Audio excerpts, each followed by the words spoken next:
George Smitherman, the one-time deputy premier in the province, and way back before amalgamation, he was the chief of staff to Mayor Barbara Hall, is thinking of taking a run in the 2018 municipal election in a downtown East ward. And I just thought, because he was a nemesis at the time and running against Rob Ford, who crushed him, even though there were polls suggesting in the Toronto Star up about 5 days before the actual election that this guy was the putative mayor in waiting and a front-runner.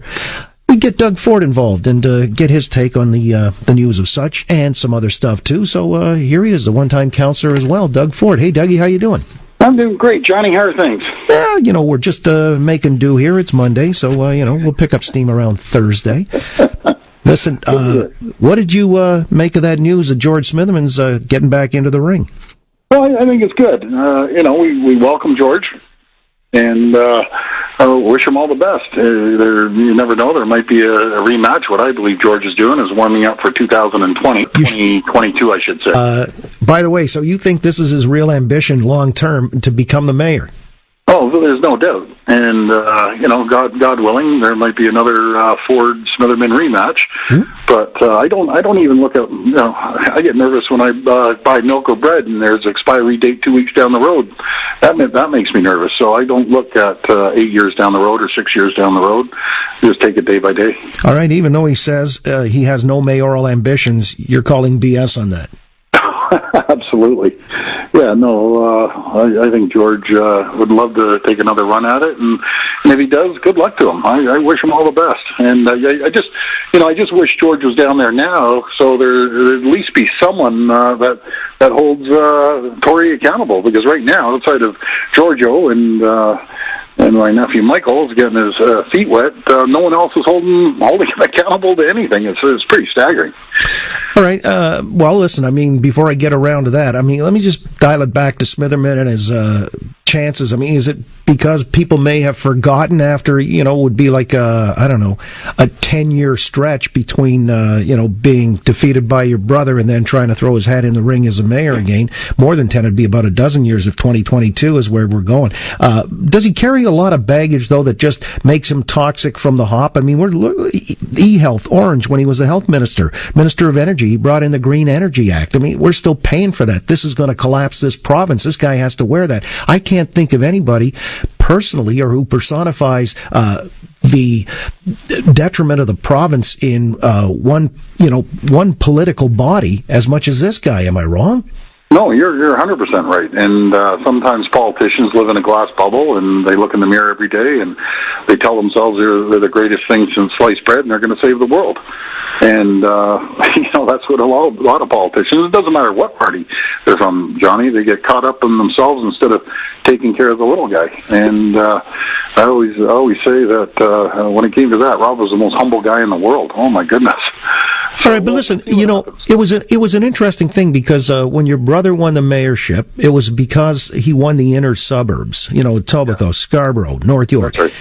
But the 416, the hardcore downtown 416 went Smitherman, and he's still counting on that. As a matter of fact, there was a poll that came out, Forum Research, on the weekend in Post Media News, including The Sun, showing that provincially, the 416 is still liberal terrain. It's like Fortress Liberal here, even though the Tories have 44% support, and if Patrick Brown, if the election were held today, would win 84 seats out of a legislature of 122, the Liberals would be reduced to like 11. Well, I think as the suburbs grow and they add more ridings, Johnny, 416 is not playing as big of a role as they once used to. And I could give a comparison. Back in the day, you couldn't be prime minister unless you won seats in Quebec. That's not the case as the rest of the country is growing, and as well as the rest of the city is growing. Provincially, I still would predict if the trend keeps going this way and the Liberals don't change their leader, in reality, Patrick Brown can, and I hope he does, win a majority without the 416. Well, they're talking supermajority. Well, that's the snapshot. Without the 416, he'd still be in supermajority territory. Here's the other caveat, though, when we were talking with our panel last hour. Is there a problem that you could peak too soon. It's 16 months away, the provincial election, and with these numbers, he's only got one way to go. He can't really bolster them. I mean, I don't know if he can continue the plateau, Is there a danger of peaking too soon? In some cases, but I think people just despise the Liberal government. That's what it comes down to. Their time has run out. Similar to the federal Conservatives, their time was up. You had to move on, but it's nowhere close to the polling that you see out there with the Liberals right now. I've never seen mismanagement ever in this province like they've shown us, and the taxpayers are paying for it. So I think as long as Patrick, doesn't go off the rails, which I'm 100% confident he won't. A smart guy, great leader. He's going to be the next premier. Let's continue working hard and let's stay on the financial message. It's the pocketbook issues. It's jobs, it's hydro rates, and it's about making sure we watch the taxpayers tax us in a proper fashion, transparency and accountability. Well, it seems to me resolving the hydro rate conundrum here for the ratepayers and giving them some kind of relief is the holy grail, and everybody's kind of positioning themselves. I mean, Patrick's talked about tearing up the Green Energy Act. Andrea Horwath earlier today in the legislature says she's got a plan whereby a number of things would have to come together and could reduce hydro bills by 30%. And Kathleen Wynne is saying we have something in the pipeline. Just wait a few days and we'll announce that. I mean, everybody's trying to assume the role of the savior when it comes to these hydro bills, because that to me is the overarching, that's the predominant issue, as you say, and of course the economy. What do you think of Andrea Horwath's plan, if you're familiar at all with it? 30% reduction in your rates. I've had some critics on the program earlier saying it's a bit of smoke and mirrors, but would you agree that's the holy grail? If somebody can solve that practically without costing any additional money or taking from Peter to pay Paul, they're going to win. I agree, because that's the pocketbook issue, and Rob found that out with the $60 car registration tax.